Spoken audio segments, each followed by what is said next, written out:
recebendo ele aqui em nossos estúdios. Deputado, muito bom tê-lo aqui conosco, a gente agradece a atenção, a disponibilidade de sempre. A gente vive um momento muito complicado, né? O drama que a gente passa do lado de cá, o drama de tantas famílias. E a gente completou recentemente um ano de pandemia em Feira de Santana, dia 6 de março de 2020. A gente tinha o primeiro caso registrado na cidade. Nordeste, né? No Nordeste inteiro, pois é, Feira de Santana foi o primeiro.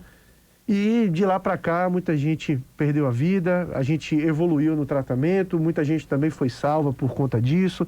Vacina chegou, né?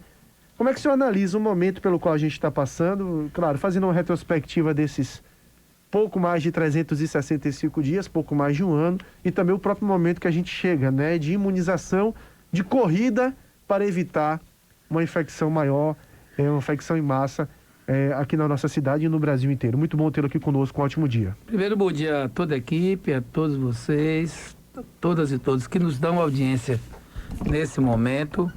Queria aqui abraçar fortemente, com muito carinho, com muita solidariedade, meu amigo Dilson. É uma perda irreparável, a gente não está preparado. Um pai para enterrar um filho, não está preparado. Dilson me ligou no dia de minha mãe. Eu sei o que é isso, essa dor eu senti tem poucos dias. E também com a influência do coronavírus, que a minha mãe tinha tomado as 2 vacinas, mas tinha uma dúvida, né? Porque ela teve uma insuficiência respiratória, ela aos 86 anos. E foi uma coisa muito dolorosa para nós, porque no sábado, quando ela faleceu, a gente naquela dúvida, o exame não ia ficar pronto. E nós decidimos também não fazer o velório. Por esse motivo, pela dúvida, e também pelo motivo de não poder aglomerar. Você vê que nós fizemos velório, enterramos ela 4 da tarde lá no Piedade, que é o cemitério da nossa família, que a gente tem nossos familiares enterrados. E já tinha muita gente no velório, ou no cemitério. E por que não? Porque a gente está vendo, gente, que nós estamos vivendo um momento delicado. Que Deus te ilumine, Deus, nesse momento, que te dê conforto, que dê um caminho de luz para o seu filho. E a gente vive esse momento muito delicado. Olha, eu estou tão, assim, abalado esses dias, que até mesmo, assim, as pessoas estão perguntando por que você não responde ao prefeito, que toda hora tem uma picuinha, né? Essa coisa que agora o prefeito disse que ia lá para Brasília reclamar que Feira não estava recebendo vacina. É uma coisa tão pequena, gente. Eu já pedi a ele, até publicamente, que deixasse dessa confusão, porque não tem sentido. A única coisa que funciona em Feira adequadamente foi o que a gente construiu junto, que foi o hospital de campanha. Construímos juntos, você lembra, né? Inclusive, ele no começo tinha resistência a abrir. Eu entrei na justiça, fui para a justiça, não fui para o Ministério Público. Botei emenda, arranjamos tomógrafo, arranjamos respiradores, para eles alguns. Para poder ajudar, gente, é um momento de muita solidariedade, eu não consigo entender. Minha esposa me mostrou umas imagens de uma menina que é blogueira aqui em Feira, não vou dizer o nome para não criar mais polêmica, de um bar no centro da cidade, essa semana, no sábado, que eu fiquei impressionado. Você já sabe o que eu estou dizendo, né? Todo mundo rodou essa imagem na cidade. Bom, é claro que ninguém está mais preocupado do que nós com as pessoas que estão com dificuldade para terem sustento e seus negócios abertos. Tanto que eu acho uma das maiores perversidades do mundo acontece no Brasil. Um presidente irresponsável, acompanhado por um bando de gente que ainda não entendeu o que é. Uma parte está sem entender o que está acontecendo, outra está iludida, outra é por preconceito mesmo, porque não gosta de pobre, uma parte é isso mesmo, vamos botar o ponto no i, que ele rompeu todas as linhas de ação. Por exemplo, você lembra que chegamos em dezembro com linhas de crédito, com Pronamp, com ajuda aos empresários, que está correto, e com todo um processo de garantia de subsistência mínima, com o auxílio emergencial. Ele interrompeu em dezembro.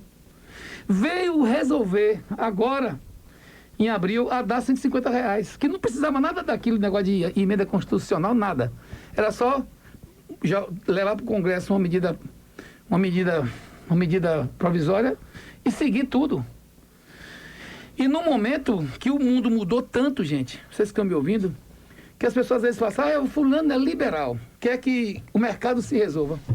Os Estados Unidos é o país mais liberal do mundo, não é isso, Fernando? Pegou 2 trilhões de dólares e botou na economia. Sabe para quê? Ajudar sindicatos, associações, empresários, pequenos produtores, microempresários, pequenos empresários e investir em infraestrutura com dinheiro do Estado. Por que ele fez isso?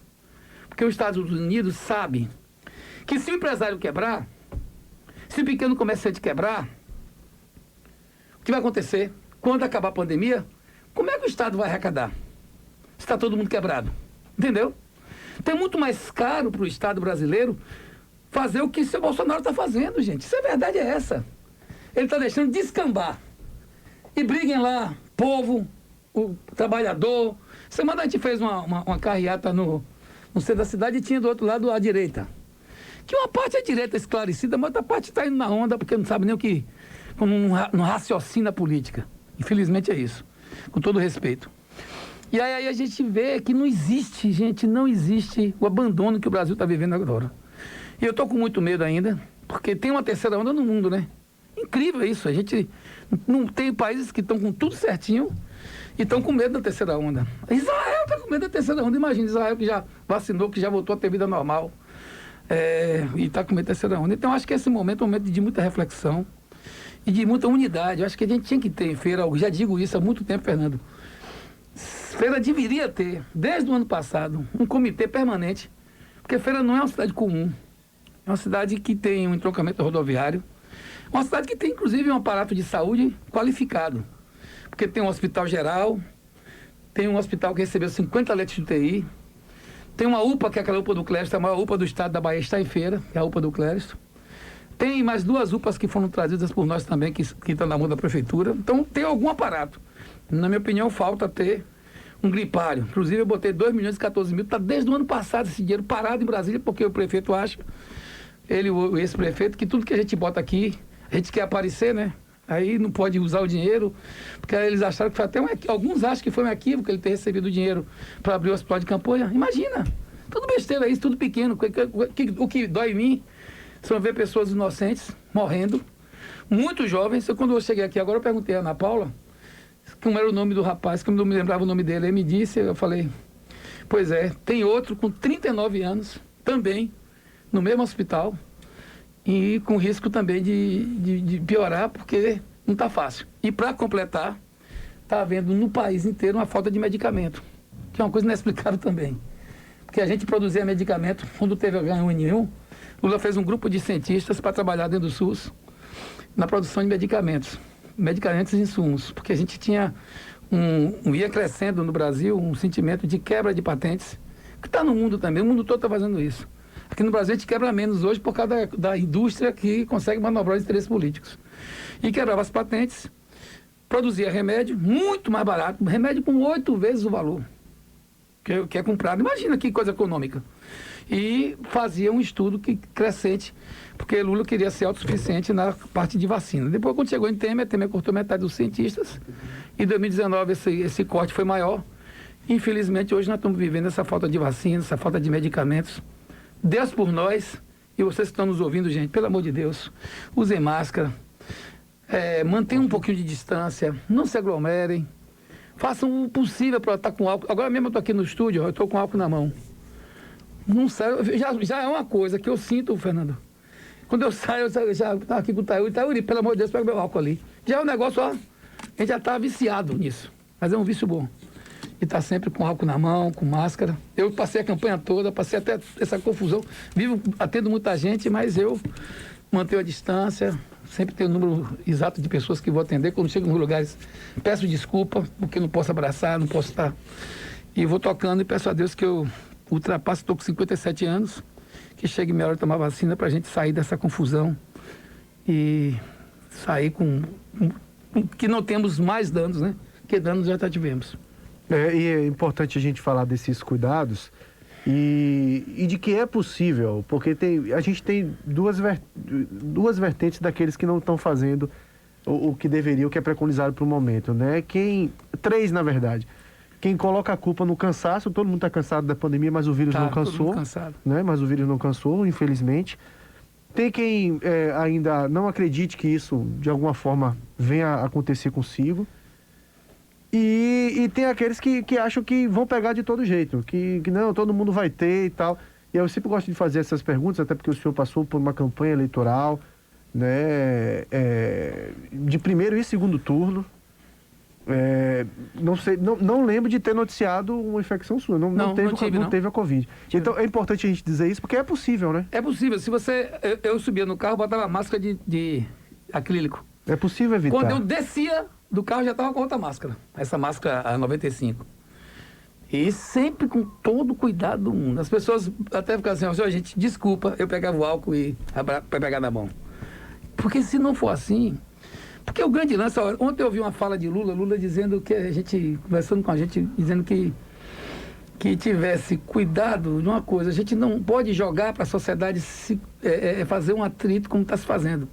Porque o grande responsável de tudo isso, eu não estou aqui só para... Esqueça que eu sou PT. Vamos fazer aqui alguém que tem uma análise, que vive o dia a dia. Eu estou indo para Brasília, estou indo voltando. Estou vivendo o dia a dia, estou vendo CPI, estou vendo tudo. Uma imagem emblemática. O ex-ministro da Saúde, hein, Barbinha? O ex-ministro da Saúde, num shopping, de bermuda, sem máscara, passeando. Precisa dizer mais isso? Precisa dizer mais alguma coisa? É a imagem que a gente tem, aglomeração no dia 1º de maio, e o presidente da República com um helicóptero público, sobrevoando e fazendo imagem de selfie, fazendo ao vivo, para dizer que contem comigo, vamos junto, todo mundo sem máscara. Gente, e o Lula dizia ontem uma coisa que é preciso que a gente diga.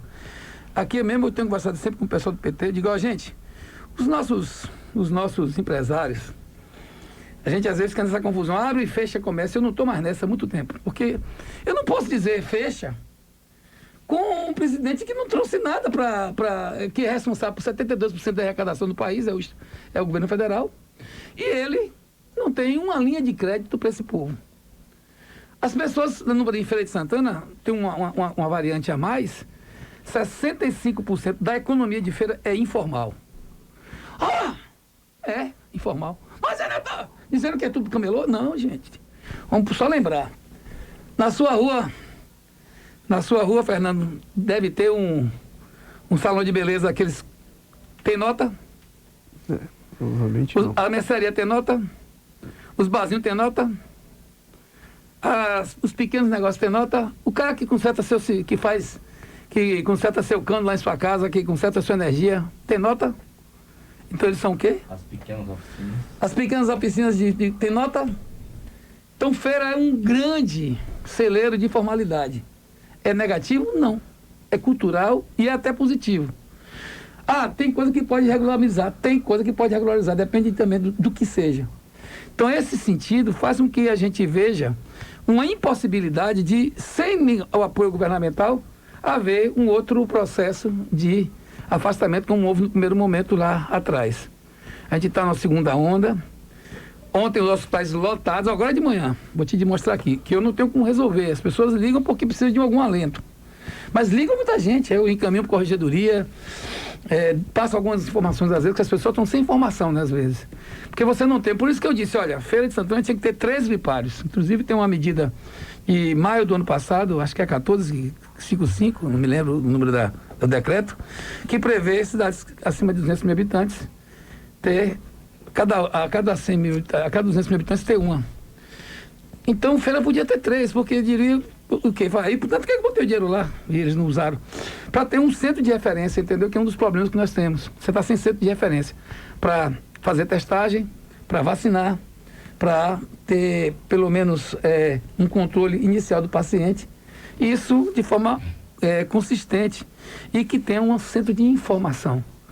E, para mim, deveria ter, como eu disse no começo, um comitê de crise, porque não é admissível, por exemplo, com a altura dessa do campeonato, você disse agora, março faz um ano, né? Fez um ano. Um ano de pandemia, você sabe quantas vezes o Estado conseguiu sentar com o município? Nenhuma. Porque o prefeito ia chamar, vamos chamar a Edi, que é do núcleo de saúde, Pitangueira, que é do maior hospital da região, não é isso? Vou chamar aqui o pessoal das UPAs. O Hospital da Criança tem 60 leitos atendendo UTI, imagina? Então senta todo mundo e vamos fazer um cronograma de ação. Vamos fazer alguma coisa que a gente, de forma comum, possa se ajudar. você vê até hoje, nós temos dificuldade. Essa semana o prefeito reclamou de vacina, reclamou errado, porque Feira de Santana está entre as 20 cidades da Bahia, está entre as que menos vacinou. A segunda dose está com o maior problema. Inclusive, eu vejo o esforço grande daquela doutora que está à frente, né? Melissa Falcão. Doutora Melissa, eu vejo a doutora Melissa num esforço grande, gente. Ela, eu conheço aquela menina, filha de Alfredo, muito responsável, muito íntegra. E eu vejo ela com um esforço grande. Mas é preciso que a gente não deixe apenas o esforço de uma profissional ou de alguns profissionais, que não é só ela, tem muitos profissionais que estão à frente fazendo um esforço titânico nesse processo, mas que a gente colabore, no sentido de, pelo menos, quer ver? Essa segunda dose está tendo problema na cidade. Porque tem uns boatos que vão dizendo, a primeira dose deu problema, teve gente que passou mal, teve gente que morreu, tudo mentira, né? Porque tem gente ruim para tudo, gente. Gente ruim aparece de todo jeito. Gente irresponsável, gente desumana, gente que quer like, né? Botar nas redes sociais qualquer miséria para poder ter curtida. E eu sei que isso está gerando, na segunda dose, uma perda grande de adesão. E é muito importante que a gente tivesse uma campanha. Aí eu te pergunto, teve campanha para a segunda dose? Não teve. Feira de Santana está com percentual de doses aplicada para a segunda dose de 79%. Você vê, semana o prefeito disse que Salvador estava sendo privilegiada. Não. Salvador não está sendo privilegiada. Salvador está com 96%, gente. Agora aí já de doses aplicadas. Feira está com 79%. Então olha a diferença, entendeu? Então a gente precisa, nesse momento, de reunir, inclusive eu acho que nesse comitê de crise deveria ter imprensa. Porque não é possível que Feira de Santana, que é a cidade que tem um espaço tão importante, o percentual de doses da primeira dose foi 85%. A maioria dessas cidades já estão acima de 95%. Né? E aqui, das grandes cidades da cidade. E o percentual de dose da segunda dose está 79%. Então, acho que nessa hora tem que estar todo mundo reunido. Só vamos sair disso com vacina. É um dos aspectos. Acho que a gente não vai sair tão cedo, sair da crise, né, do pico. Mas a gente vai ter que ter um convívio permanente agora com essa virose. Todo ano ela vai ter... nós vamos ter que ter vacina. Concorda, Fernando? Vamos ter que ter um acompanhamento da atenção básica. Vamos ter que melhorar a atenção dos agentes comunitários. Vamos ter que melhorar a situação toda desse atendimento de saúde. E depois dessa pandemia a gente viu, inclusive eu quero dizer aqui aos enfermeiros que estão me ouvindo, enfermeiras e enfermeiros, que eu estou lá lutando junto com o nosso PT, com a nossa oposição, para a gente garantir um piso mínimo, porque ninguém viveu mais essa crise do que as pessoas que trabalham na ponta, na saúde, e fazem um papel agora daqui para frente no país extremamente importante. E vocês viram o quanto a saúde, ela mexe com tudo, né? Com a economia, com o social, com as estruturas do país. Então a gente vai ter que montar em Feira de Santana, para mim, na minha opinião, um outro conceito de saúde que tenha mais atenção básica, mais acompanhamento, porque daqui para frente a gente vai ter que conviver com essa virose, sair do pico dela com a vacina e ter uma ação mais permanente de cuidados e atenção básica. Bom, o nosso Miro Nascimento também tem uma pergunta a fazer ao senhor. Primeiro, bom dia para o deputado, prazer revê-lo mais uma vez, né? Deputado, a Covid-19 ela não tem, na verdade, escolha de rico, pobre, preto, branco, enfim, né? É uma doença que atinge todas as classes sociais, todas as dermes, enfim. Mas tem uma coisa que me chama muita atenção, que é a discussão política dentro do processo de vacinação. E a pergunta que eu faço é: por que ocorre essa politização dentro do processo de vacinação, sendo que hoje é algo que é clamado, buscado por todos, seja o pobre que está lá na zona rural, correndo, estou falando isso de exemplo próprio, próximos, né? E seja daquela pessoa que esteja hoje buscando também no mais alto nível econômico da cidade. Por que essa politização da vacinação? Não é? Eu estou falando no âmbito geral. Não estou colocando partido A, B ou C. Vou ser muito sincero, porque nós temos um presidente da República obtuso e os aliados dele também vão no mesmo caminho. Obtuso. Que é obtuso? Ele lá atrás achava o quê? Que a vacina da China era a vacina dos comunistas. Não vamos comprar. O outro ministro dizia que foi os chineses que inventaram o vírus. Olha que loucura. Depois, não compra na Rússia, que também é comunista. Não compra em São Paulo, no Butantã, porque é de Dória. E nós deixamos de ter, nós tivemos opção de 700 milhões de doses, em termos de opção de compra. E não fizemos o quê? O dever de casa. Isso não é política, isso também tem uma parte de desumanidade, de irresponsabilidade, de gente que não está entendendo o que está se passando com o Brasil. A história do Brasil vai ser contada amanhã como uma história, infelizmente, lastimável, porque as perdas que nós tivemos até aqui, um país que vacinava em um mês 86 milhões de pessoas com H1N1, como nós fizemos, hoje nós estamos há quanto tempo já vacinando? Não chegamos a 10%. Nós estamos há quanto tempo vacinando? Então, você imaginar, isso não é só política. Isso tem um viés também de desumanidade, porque a gente tem disputa política. Eu tenho disputa política, ninguém vem me dizer que não tem disputa política. Em tudo na vida tem disputa política. O Fluminense de Feira está acabado por quê? Por causa de quê? Por causa de panela, por causa de tomar lá da cá, de fisiologia barato, que não tem paixão por amor e amor por nada. De uma turma que só quer fazer política, só pensa em voto e tomar lá da cá. É a política, infelizmente. Agora, o fato é qual é a política que serve e a que não serve. Porque não tem como você se desvencilhar da política em nada no mundo, no país. Agora, o problema é a politicagem. Isso é que é o problema. Não falar porque às vezes vocês falam política e eu digo a politicagem. A politicagem, é verdade. A politicagem barata, a politicagem imunda, desumana, que não consegue entender a dor e o sentimento das famílias. Tantas pessoas que morreram, gente. Eu vivo isso permanentemente. Olha, a gente outro dia apertou, o que é que eu fiz? Fui atrás do secretário, o secretário tem que abrir 30 letras lá em feira. Estamos lá, cuidamos, fizemos a parte toda que tem que ser feita, está lá rodando. O governador só tem 40 letras, tem que botar mais 10. Aquele outro dela tem que voltar. Como é que faz? Assim. Vamos correr atrás. Eu faço minha parte. Tem recurso de emenda, eu estou botando. Eu ano passado botei 8 milhões de emenda, esse ano estou botando a mesma coisa ou mais. E ainda botei 5 milhões a mais aqui em feira, só para poder cuidar, ajudar com o coronavírus. 5 milhões e 800. Estou ajudando agora o Dom Pedro. Estou indo agora para Salvador, porque eles estão abrindo os leitos deles. Estou lá conversando com o Sandra para ajudar também. Com insumo, com material, para poder ajudar. Tem 8 leitos a mais. Eu acho que nessa hora não devia ter essa disputa eleitoral, porque a disputa eleitoral foi lá atrás. Inclusive, está na justiça aí as imundícias que fizeram. Porque a gente tem que ter ideias diferentes, faz parte do processo da construção da vida, da democracia. Agora, o que você fala está certo. Como é que o presidente da República, gente, as pessoas morrendo ele andando de jet ski, fazendo aglomeração, indo comer cachorro quente, sem máscara, com um bocado de gente sem máscara. Vem para aqui para feira inaugurar 9 quilômetros de estrada, que começou lá atrás com o Dilma, que eles atrasaram com o tema, atrasaram também agora. Estou aí vindo aqui fazer 9 quilômetros. Chegou lá um oba-oba, um negócio feio. Porque no momento disso, chegou lá em Conceição de Jacuípe, todo mundo amontoado, eles sem máscara, os seguranças sem máscara, chegaram em cima de um carro, todo mundo sem máscara. O país viu aquilo. Inclusive ficou feio para a feira. E aí ainda viralizou uma foto que o pobre do prefeito, eu digo pobre porque ele criava uns vacilos, né? Pisando na grama. Eu falei, oh meu Deus, se tudo fosse pisar na grama, pelo menos ele estava de máscara. O problema não foi pisar na grama, o problema foi pisar na bola. Que essa turma pisou na bola demais. E a gente vive um momento delicadíssimo. Ainda há tempo para a gente não deixar que isso perdure por muito mais tempo e que possa gerar, como já vem gerando ainda muito mais danos. Eu não sei como o Brasil vai escapar desse processo, porque tem um aspecto fiscal que eu lhe falei, Fernando, no começo. O Rui agora começou a fazer o quê? Dividiu o SMS, fez linhas de crédito, começou a fazer um movimento. Por quê? Porque a gente sabe, se nós não ajudarmos também, temos que ajudar o trabalhador, temos que ajudar o desempregado, mas temos que ajudar o setor empresarial também. Temos que ajudar o setor produtivo. Porque o setor produtivo ele é responsável pela geração de emprego e renda, ele é responsável pela geração de receita fiscal.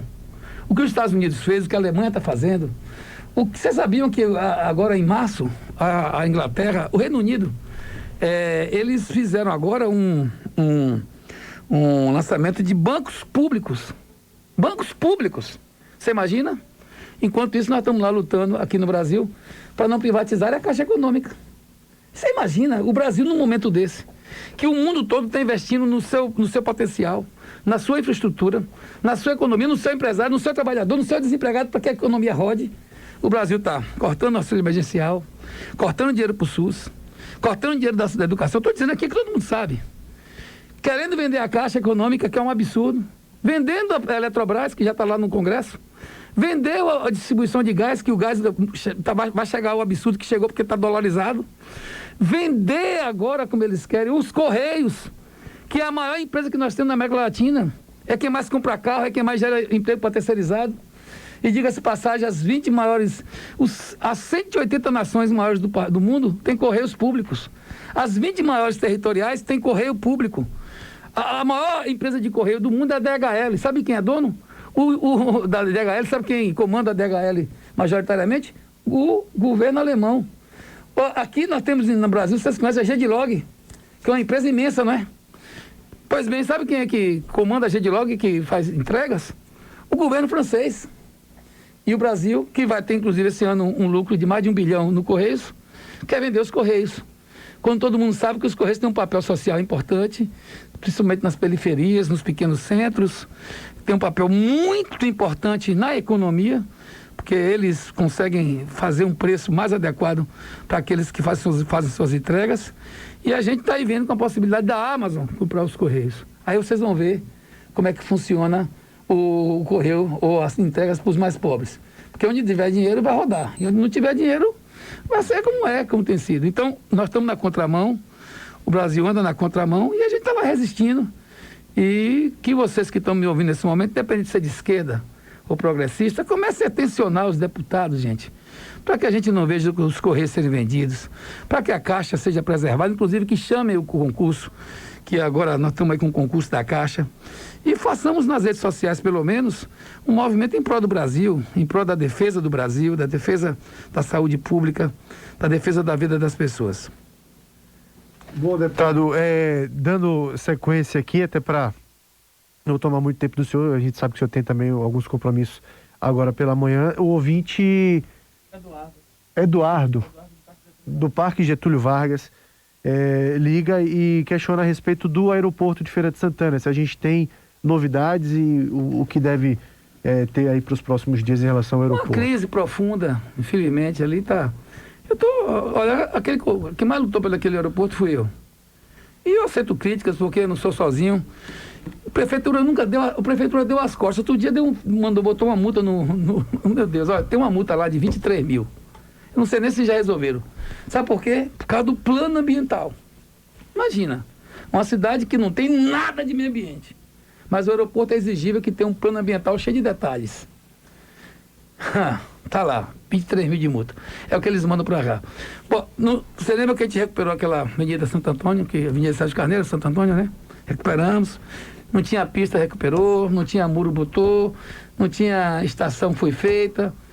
Teve a época que a gente fez aquela licitação, depois a empresa que ganhou a licitação se meteu lá na Lava Jato, as empresas todas foram destruídas pela Lava Jato, né? O país que mais destruiu empresa no mundo foi o Brasil. Nós perdemos só ali quase 4 milhões de empregos, e aqui a gente já foi afetado. De lá para cá, antes da crise tinha a Azul que rodava lá, que pousava, agora a Azul, todas as empresas estão em crise, né? Hoje, por exemplo, amanhã eu ia viajar 5 da manhã, não posso viajar, sabe por quê? Eu vou viajar, não sei o que eu faço, estou na fila de espera, porque só tem um voo para Brasília agora. Imagina, gente, Salvador, Brasília, durante o dia só tem um voo. Um de manhã, 2 voos, e outro de tarde, amanhã só vai ter um. Por quê? Porque existe uma crise aérea e uma crise na malha viária. E a gente vive aqui também, não é difícil. Ele está certíssimo, concordo contigo, irmão. E outra coisa, esse tipo de coisa, desde o ex-prefeito, que eles não dialogam com a gente. A gente perde muito, não é porque um é de um lado, outro é de outro. É porque falta uma coisa chamada diálogo, que se tivéssemos, independente de sermos diferentes partidariamente, seria muito melhor para a gente. E a gente vive uma crise no setor aéreo, muito profunda, infelizmente. E aqui, nós estamos vivendo no aeroporto essas dificuldades, eu concordo contigo, pelo menos ele está em pé, está funcionando. Eu estive na ANAC agora, tem 15 dias, estamos marcando uma ida agora no fim do mês de abril. A gente já marcou essa nossa ida para lá. E agora teve essa confusão da pandemia aí e outras confusões aconteceram lá, não melhorou, porque nós estávamos prevendo que houvesse uma redução na pandemia e liberação de reuniões presenciais, nós estamos fazendo reuniões online. E essa nossa conversa lá com a ANAC acabou não acontecendo no fim de abril, estamos vendo se agora, no meio de maio, a gente consegue conversar com eles novamente Para quê? Para que eles possam fazer uma liberação de voos noturnos sem precisar de algumas situações que são muito delicadas para serem conseguidas agora. Estamos com um problema lá naquela questão de desapropriação, que sempre é problemático, porque tem ação judicial, tem isso, tem aquilo. E ele está certo, nós estamos devendo isso à cidade, e eu estou lá na ANAC vendo se a gente consegue resolver essa parte para viabilizar e facilitar a vida de quem quiser investir. E se vocês que estão me ouvindo souberem de alguém que quer vir para cá investir, vamos trabalhar, porque eu sozinho, como deputado federal, faço a minha parte, mas sei que a gente precisa, nesse momento, estar todo mundo reunido em torno desse problema do aeroporto. Tem um outro problema grave da cidade. A cidade tem um preço alto, Miro, porque paga um preço alto porque está perto de Salvador. Tem gente que diz que não, mas é. Então, até que nós estamos vivendo agora, nesse momento, uma crise em Viracopos, que era um dos aeroportos que tinha a melhor administração do país e está lá com crise também. Porque está perto de um aeroporto internacional, está perto de outros grandes aeroportos. E, infelizmente, quando apertou agora a malha aérea, ficou pior para os aeroportos pequenos. Eu faço parte de um grupo de deputados federais lá que discute aviação regional, não é? E estamos trabalhando em cima desse processo de aviação regional, com redução de valores de ICMS, como já fizemos aqui na Bahia, e com criação de condições de estímulo para que as empresas regionais retomem o seu potencial, porque muitas delas quebraram durante a pandemia. Então é um processo que nós estamos discutindo tanto a nível de feira como a nível nacional. Agora eu não quero aqui ficar apontando de datas, porque seria mentira, e vamos continuar trabalhando, ver se a gente consegue ir mantendo o aeroporto aberto e trabalhar para que ele possa lá na frente receber a melhora que necessita e merece. Bom, deputado, a nível de Brasília, como é que o senhor analisa o cenário no momento, né, na Câmara Federal, no Senado, com a instalação da própria CPI da Covid, a partir do Senado? E aí, acrescentando aqui uma pergunta que faz o repórter Joaquim Neto, que trabalha conosco nas ruas da cidade. Ele fala o seguinte: pergunta ao deputado o que ele pensa sobre o Rui Costa ser convocado a depor na CPI da Covid. Então, junta tudo aí no pacote só em relação à CPI e o papel da Câmara e no Senado nesse momento. Primeiro, parabenizar Joaquim pelo trabalho que ele está fazendo de rua. Aquilo que a gente falava no passado, né? Que vocês têm uma ferramenta importantíssima, que é a rede social, e ela é bem utilizada ao vivo, como vocês estão fazendo. Eu acho aquilo ali, eu sempre acompanho, sabia? Quando eu estou meio-dia, às vezes eu chego para parar um pouquinho para almoçar, então eu vou olhar no site de vocês, eu vou ver as matérias, vejo as coisas.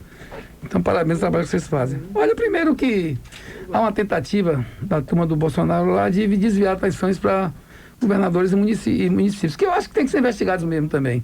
Mas não lá. Acho que cada um dos seus estados faça a sua CPI onde tiver dúvidas. Aqui todo mundo sabe que nós tivemos um problema com a compra de respiradores. No momento, gente, que vamos olhar o cenário. Hoje o mundo já não está mais com aquele problema de falta de respiradores, porque muitas empresas de automóvel, inclusive, começaram a produzir. Na Europa, nos Estados Unidos, na China, no Japão. Mas lembrem que teve um momento que os Estados Unidos estavam fazendo o quê? Confiscando respiradores que passassem pelos seus aeroportos. Inclusive confiscaram alguns nossos, lembram? Foram confiscados, a gente teve que ir para a justiça, foi uma confusão. Então, naquele momento, quem estava vendendo respirador estava botando banca e dizendo: eu só quero receber antecipado. Ou pelo menos uma parte, não é isso? E isso foi feito. Agora feito dentro de critérios, a documentação está toda lá. Quem mais quer investigar aquilo, gente, é o próprio governo e o próprio consórcio do Nordeste. Inclusive, quem é que ia fazer nada de errado num consórcio, gente, quando todo mundo está de olho, todo mundo está junto? Então a turma fica pegando isso para poder fazer picuinha. Essa coisa miúda, né? Agora, eu acho que se ele for chamado, não tem problema nenhum. Agora, eu acho que não é esse o foco. O foco, todo mundo sabe qual é o foco. Todo mundo sabe qual é o foco. O foco é um ministro que prometeu vacina que não comprou. O foco é um presidente que não usa máscara. O foco é um presidente que saiu brigando com China, com Índia, que saiu brigando com todo mundo. O foco é um presidente que não renovou as políticas de auxílio, tanto para os trabalhadores como para os desempregados, como também para os comerciantes, que não tiveram Pronamp renovado, que não tiveram linha de créditos renovadas. O grande culpado de tudo isso é aquele que hoje vê o cenário do Brasil com um ministro da Economia tirar da gás com água. Na verdade, ele é um moleque de recado do capital internacional. A palavra assim, o capital internacional mais perverso que tem no mundo é o que comanda seu Guedes. Porque o capital internacional que está se protegendo, vai nos Estados Unidos ver como é que eles estão fazendo. Vai na Espanha, vai na Europa, vai lá na Inglaterra, que é o bambambam do liberalismo, ver como é que eles estão agindo. como é que eles estão protegendo seus comerciantes, sua indústria, seus trabalhadores, seus desempregados. Por quê? Porque eles sabem que agora chegou a hora, desse momento, a um novo redimensionamento do formato do Estado mundial. Ou seja, cada país começa a se fechar, porque nós estamos vivendo a terceira guerra. E quando você sai de uma guerra ou está numa guerra, o que é que acontece com as economias em guerra? Eles fazem orçamento de guerra, os estados se protegem e buscam fortalecer suas economias, fortalecer seus potenciais econômicos internos e fortalecer a sua nacionalidade do ponto de vista da proteção dos seus mecanismos fiscais. Isso não acontece com o Brasil. Então, os grandes culpados não são os governadores e prefeitos. Agora, que tem corrupção, tem. Quem não sabe que tem corrupção por aí solto? Olha lá o do Rio de Janeiro. Foi o quê? Olha lá o de Santa Catarina. Inclusive, todos os dois foram eleitos pela turma de Bolsonaro. O de Santa Catarina, o do Rio e outros. Agora, investigam coisas concretas, gente. Para a gente não estar divagando em situações na maionese e, ao invés de ajudar, acaba não ajudando em nada. A situação do governo federal é porque chegou no limite absurdo e que há um descontrole num país que é o segundo do mundo. Nós que éramos o primeiro país do mundo em vacinação e em produção de fomento de remédio há 6, 8 anos atrás. Hoje é o segundo do mundo no número de vítimas. Passamos de 400 mil pessoas. Vamos chegar a 500 mil do jeito que vai. E a gente vai fazer o quê? Cruzar os braços? E não deixa correr solto? Não. O Senado faz um papel importante na CPI. E acho que o foco maior é a ação federal. Agora, óbvio que onde tiver coisa errada tem que ser investigada. Aqui no município mesmo, eu acho que estava bom, né, de fazer aí, aqui no município, uma CPI da saúde, para saber como é que foram as contratações de cooperativa, por onde é que foram os 97 milhões que chegaram de recursos federais, no geral, para auxílios, para fomentos, para a saúde, porque chegaram de emendas parlamentares. É bom de saber aqui como é que eles utilizaram, inclusive porque é que nós não temos centros de atenção especializados para atendimentos de Covid. E por que é que a gente não tem até hoje a prestação de contas feitas, que foi em setembro decidido pela Justiça que o município prestasse contas adequadamente, que até hoje está lá esse processo rodando, que é até fruto de uma ação judicial do Ministério Público do Estado, que não foi respondida até hoje. Eu estou até acompanhando esse processo. Vem novidade por aí também sobre esse assunto para o município e para os estados. Agora, quanto à Bahia, eu estou muito tranquilo. Confio. Se é uma coisa que o baiano confia, mesmo aquele que não votou em Rui e no seu coração conhece, é que Rui é honesto e muito honesto. E nisso eu não tenho nenhuma dúvida. Bom, deputado, a gente está caminhando para o finalzinho, a gente sabe que o senhor tem um compromisso, mas eu não poderia deixar de perguntar sobre o cenário político, né? Como é que o senhor enxerga 2022? 2021 é um ano de muitas articulações, mas a gente tem aí, pelo menos para o momento, até pesquisas que saem e tudo mais, que é bem claro que a gente deve ter uma disputa entre Bolsonaro e Lula nas eleições para presidente da República, assim como aqui na Bahia também se desenha de forma muito clara uma disputa entre Jacques Wagner e ACM Neto. Como é que o senhor vê essas possíveis disputas? E aí, claro, também, falando do senhor também, a gente pode dar como certa uma pré-candidatura à reeleição? Eu vou para a reeleição de deputado federal. Ontem eu estava terminando, que eu sempre trabalho fim de semana, um levantamento de quantos bilhões nós investimos em feira. Pois é, Miro. Eu queria aproveitar seus microfones aqui e fazer um desafio. O pessoal do DEM, reúna aí tudo que vocês fizeram nas últimas 3 décadas em feira. Não bote 2, não bote 3. Que é para ver se vocês chegam a 1/3 do que nós fizemos aqui em feira. Porque às vezes as pessoas esquecem. Só do Minha Casa Minha Vida 1 e 2, são 52 mil unidades contratadas no período de Dilma e de Lula. 26 mil para as pessoas mais pobres e 26 mil para construir bairros como o Sim, como a Conceição, a Vila Olímpia, porque todo mundo acha, ou todo mundo não, mas algumas pessoas acham, que é aquele abatimento que as pessoas pagam naquela compra de casas, né? Algumas até com piscina, casas mais classe média, né? Mas com uma piscinazinha lá no conjunto, né? Aqueles abatimentos se chama Minha Casa Minha Vida 2. Sabia disso? Outro dia eu fui dizer isso a alguém lá no Sim, não gostou não, disse nada. Oxe, eu não sou Minha Casa Minha Vida não.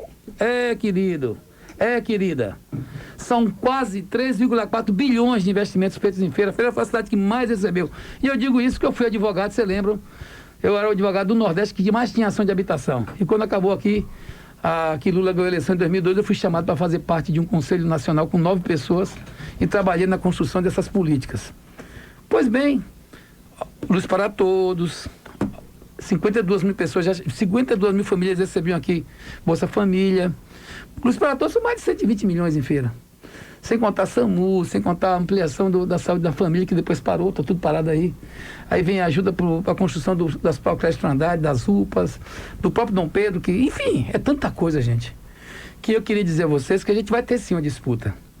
Agora é bom que a gente faça uma disputa olhando o que foi feito nos nossos anos aqui por feira, e para a feira, e para o país, em termos de uma construção consistente.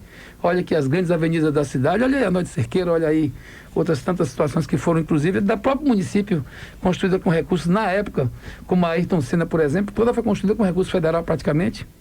E o município não saiu maior ainda, o recurso federal e estadual, porque a Ayrton Senna foi o Estado que fez ali toda uma parte, construiu condomínio, construiu toda aquela parte de desapropriação, toda aquela parte foi o Estado, e na época foi Dilma e Lula que ajudaram, na época Wagner e Rui, que construíram a Ayrton Senna. Então a gente tem consciência de que vai ter uma disputa, agora é uma disputa onde a gente vai passar preto no branco. Mostrar o que é que eles fizeram de Temer para cá. Temer era MDB, do prefeito, né? O Bolsonaro também teve apoio do ex-prefeito desse aí. Vem cá, trouxeram o que para aqui? Foi inaugurar uma estrada, 9 quilômetros na 101, de uma obra que foi iniciada por quem? Foi iniciada por Dilma em 2014. Dilma e Wagner. Então, e de lá para cá atrasou tudo, porque eles não quiseram. Eu consegui aprovar o ano retrasado 40 milhões para o contorno. Cadê os 40 milhões que foi aprovado lá no orçamento? Cadê? Cadê os 14 milhões que a gente aprovou também? Então, gente, acho que tem muita zingueira. A chegada de Lula para o processo eu acho muito boa. Não só porque eu sou PT, sou um amigo, uma pessoa que eu tenho um carinho grande. Hoje lá em Brasília a gente tem um convívio extraordinário com ele. Mas é porque eu vejo nele um ser humano, e eu digo aqui com muita tranquilidade, que depois de ser preso, injustamente, porque está todo mundo vendo que alguém ser preso por um apartamento que nunca morou, que nunca viveu, que nunca teve nem a chave, que agora, por exemplo, o dinheiro que Dona Marisa pagou foi devolvido, porque ela pagou uma parte de um outro apartamento naquele prédio, mas você sabe disso. E documentos apareceram mostrando que Moro sabia que o apartamento não tinha nenhuma posse que não fosse da empresa. E mostrou aí, a Lava Jato está aí desmoralizada, infelizmente, porque tinha tudo para ser uma coisa muito maior, que iniciou forte, porque Lula fortaleceu as instituições. Foi nos governos de Lula e Dilma que pela primeira vez rico foi preso no Brasil, ministro foi preso, político foi preso. Foi no governo dele que fortaleceu as instituições. E depois a gente viu que as coisas não caminharam. Então Lula é muito maduro, muito sensato, não tem revanche com ele. O que ele tem é vontade de dialogar. Ele ontem, eu assisti um vídeo dele, ele dizendo que acredita no Brasil. Eu também acredito muito no Brasil. Acredito muito em Feira de Santana. Quero, inclusive, aqui ser solidário, muito solidário, aos camelôs aqui da cidade, que estão passando uma dificuldade grande ali no Shopping Popular. Aí você diz, mas Zé Neto, por que aquela picuinha? Alguém me disse essa semana. Eu falei, picuinha, gente, pelo amor de Deus. As pessoas confiaram no prefeito, no prefeito e no ex, que iam construir um shopping para eles. Eu não vi um camelô reclamar disso. Você viu, Biro, algum camelô dizer que não queria ir? Eu não vi nenhum. Aí inventaram que eles não queriam ir. Mentira, eles queriam ir. Quem brigou lá para ter um espaço adequado foi o pessoal do artesanato e fez com o meu apoio. Conseguiram, tem o reconhecimento do Estado como cultura, importante para o município econômico, social e cultural. E até hoje o shopping nem entregou o espaço que devia ser entregue, conforme eles declararam lá no Ministério Público que iriam construir. E está lá o pessoal. E por que eu digo isso? Que eu quero ser solidário a eles e quero dizer ao prefeito que tenha coragem para sentar com eles e cumprir o que foi prometido. Porque esses camelôs da cidade, esses ambulantes que estão lá no Shopping Popular, que acreditaram neles e que quiseram descer, eles são a cara de Feira de Santana. Feira de Santana é uma cidade que tem muita informalidade, que tem muito potencial, que às vezes as pessoas pensam que isso é ruim. Outro dia eu estava conversando com o Luizinho da Messan, que é o da CDL, disse, Luizinho, às vezes a gente vê aqui muita gente tentando fazer com que a informalidade em feira seja um problema, quando não é. É uma grande solução. Eu acabei de falar agora há pouco. sobre o potencial que tem a informalidade, desde o restaurante pequeno, desde da oficina, como o próprio Miro lembrou, desde o serviço que é prestado, desde o dia a dia dos pequenos negócios, que isso faz com que a cidade fomente uma economia muito rica do ponto de vista da sua capilaridade, da sua circulação de moeda. Então, eu queria encerrar dizendo isso. Eu acredito no Brasil, acredito na nossa cidade. Tem muita crise para enfrentar. Infelizmente, Feira vive uma situação dificílima. Transporte coletivo caótico, saúde básica principalmente caótica. O prefeito num conflito terrível com a Câmara, eu nunca vi isso. É uma agressão permanente à Câmara de Vereadores, que precisa sentar Câmara e prefeito para encontrar um eixo, e depende mais do prefeito, que a Câmara, o próprio presidente da Câmara disse que está disposto a dialogar. Enfim, eu acho que a gente vive uma situação difícil na cidade, ainda com essa pandemia, para a gente ter que enfrentar essa dificuldade, que é uma dificuldade que vai prevalecer aí por alguns anos como pauta prioritária também. Enfim, então acho que tem muita coisa para a gente construir, mas a vinda de Lula para o processo eleitoral, eu acho que enriquece o debate, enriquece a discussão sobre os rumos que o Brasil tem que tomar. Eu acho que esse deve ser o caminho de se construir em 2022 uma campanha que seja uma campanha muito mais voltada para os caminhos a seguir do que essa coisa do ódio, da mentira, do fake. Eu sofri na pele isso, e sei o quanto nós sofremos, nossa família, inclusive envolver o meu pai, envolver a minha vida pessoal. Acho que não tinha um argumento para discutir o dia a dia das coisas da cidade, e não vai ser diferente no Brasil, mas que a gente supere esse tipo de coisa, para que a gente encontre um caminho para essa nação, que é uma nação imensa, que tem tudo para ser uma nação de ponta no mundo. Deputado, a gente teria muito mais coisa para falar, mas a gente já sabe que o senhor tem um compromisso, o pessoal já está ali apressando aí. Tá ali, eu vou para a Secretaria de Saúde, inclusive tratar das coisas daqui da saúde de Feira e da região. Estamos conseguindo aí, através de emenda, vários equipamentos para vários hospitais aqui da região, das pequenas cidades principalmente. Tanquinho mesmo vai receber lá, já recebeu, já deve estar instalando agora um abraço para o prefeito Zé Luiz, vai receber um raio-x, e também vai receber o equipamento de exames do coração. Eu estou trabalhando com muito afinco para que a gente possa distribuir equipamentos, principalmente uma coisa que não sei se vocês estão acompanhando, está sobrecarregando muito a cidade aqui, que é a questão das mães que estão sem ter o atendimento adequado na hora dos seus partos, né? Nem parto, eu posso falar do senhor, porque a gente acompanha isso de perto. Até o incentivo a partos normais, que hoje é um problema que tem muito fácil com relação a isso. Hoje, nas maternidades, as cidades não têm atendimento para maternidade, cidades com 30, 40, 50, 70 mil habitantes. Eu já distribuí 6 kits para a construção de centros de atendimento para essas mães, e para que agora mesmo em Itajuípe a gente conseguiu instalar, não nascia natural em Itajuípe. Quando hoje já existem muitas técnicas que eu acho que a gente tem que recompor, incentivar e retomar essa parto natural, que vai diminuir muitas demandas do parto que é feito por cirurgia, né, que é o parto que é um parto mais demorado ou mais rápido para a mãe, mas um parto mais complicado do ponto de vista da atenção médica, né, que é a cesárea. E custa caro. Então eu estou indo lá para o secretário agora conversar sobre isso, e já hoje a gente já vai entregar lá mais 4 equipamentos importantes para os municípios.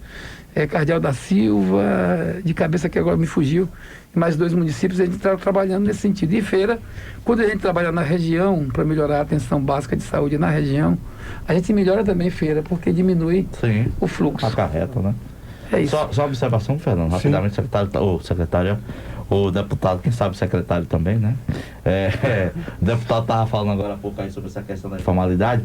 E um dos pontos, deputado, que tem hoje uma informalidade muito grande, que passa despercebido, e isso eu tenho acompanhado no dia a dia, são as pessoas que trabalham nos atacados da cidade de Feira de Santana. Né? Não são as pessoas que estão diretamente trabalhando lá dentro, é as pessoas que prestam aquele serviço ali fora. Né? Pessoas que são as formiguinhas. Com carreto, pessoas são as formiguinhas da economia. Ali no pessoal. As formiguinhas da economia. Quer ver uma formiguinha importante na economia? Muito importante, Fernando. Aquelas formiguinhas que trabalham no centro de abastecimento. Isso. Eu tenho uma paixão pelo centro de abastecimento. Você sabe que uma das coisas que eu desejei muito ser prefeito, e lutei para isso, era ver o centro de abastecimento. Eu queria comandar aquilo. Porque eu acredito muito no centro de abastecimento. é um espaço extraordinário de construção ali da vida, da luta das pessoas, do dia a dia. E você vê que essas formiguinhas ali do centro de abastecimento, elas são fundamentais para construir o dia a dia da economia da cidade, né? Isso não tenha dúvida que é um processo fortíssimo na nossa economia. Quero aproveitar e mandar um abraço lá para Gil Rios, esse companheiro, e dizer que nós temos sim que olhar mais para essa economia informal, para essa capilaridade que existe na cidade, que eu acho muito positiva. Imagine Feira, uma cidade, imagine, parem um minuto, gente, para pensar, vocês estão me ouvindo aí, senhoras, senhores estão me ouvindo, pensem, uma cidade e um trocamento rodoviário, com essa complexidade, com tantas idas e vindas e tantas saídas e entradas. Se não fosse essa cidade, a força da sua informalidade, que as pessoas se viram, você chega na rodoviária, tem um vendendo rifa, tem outro pulindo o carro, tem outro consertando o pneu, tem outro não sei o quê. Quero deixar aqui o meu abraço para a família do meu amigo Júnior Jacaré, que eu soube essa semana que faleceu de Covid. Eu quero deixar meus sentimentos a ele, que é um amigo estudou comigo no Assis Chateaubriand durante o ginásio. Então, essa força... Agora, imagina se não fosse assim. Você imagina o que era a feira? A feira sabe o que era? Aquela Baixada Fluminense, que está lá um caos, comandada pelo crime. É isso que era. Que não está fácil também enfrentar a droga aqui. Mas, se não fosse essa força que nós temos na informalidade, principalmente nas nossas feiras livres, no nosso centro de abastecimento, nós viveríamos o caos do ponto de vista da violência, que já não está fácil, e de todas as outras dificuldades sociais. Portanto, eu sou muito afeito a olhar essas pessoas que estão na ponta, como eu acho que também tem o empresário, o industrial, o comerciante, tem uma importância grande. Inclusive, até digo isso a você, porque quem mais conversa com setores produtivos na cidade, dos políticos que estão aí, sou eu. Sempre foi. O setor do comércio, da indústria, sempre conversei muito com todo mundo. Agora, sempre defendi que a gente concilie mais com esses informais, porque são importantes para o dia a dia da nossa economia, como em todo lugar do mundo. Você vai hoje na França para abrir um grande comércio, você não abre um magazine na França, sabia? Que fica muito caro. Porque eles forçam você, lá a infraestrutura econômica trabalha muito mais com pequenos comércios do que com grandes magazines.